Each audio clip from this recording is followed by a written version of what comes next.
Le CV de certains établissements scolaires les a précédés. En effet, le réseau des défenseurs des droits de l'homme en Afrique centrale a ciblé des lycées témoins, lesquels sont connus pour des actes de violence qui s'y sont déroulés.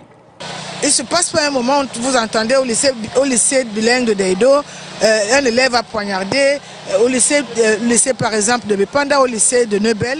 C'est pour cela que nous nous sommes dit on va se concentrer à ces lycées-là pour que, parce qu'on s'est rendu compte que ce sont les lycées et ces élèves qui sont sur les réseaux sociaux et qui inconsciemment ou consciemment suivent, n'est-ce pas, les discours de haine que vous, ceux qui sont, n'est-ce pas, âgés, propagent. Au lycée bilingue de Deido, c'est d'une seule voix qu'ils ont promis tourner le dos au discours de haine.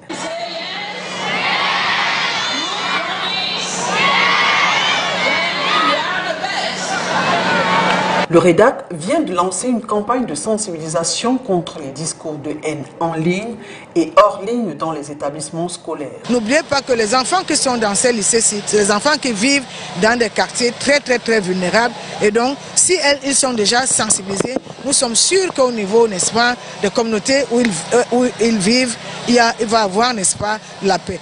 Il faut qu'il y ait... L'autre chose, c'est que nous voulons avoir, par exemple, des bibliothèques de la paix, n'est-ce pas, dans ces établissements-là. Parce que la paix est menacée au Cameroun, parce que la cohésion sociale est menacée au Cameroun et nous avons l'obligation, en tout cas la société civile, d'être sur le terrain. C'est notre rôle d'être sur le terrain et faire face à cela. La montée des discours de haine s'est exacerbée avec les nombreuses crises et tensions qui secouent le pays. Et à ceci, il faut ajouter les TIC et mieux les réseaux sociaux. Pour le REDAC, il faut faire bouger les lignes à la base afin que la bonne graine se dissémine à travers le triangle national.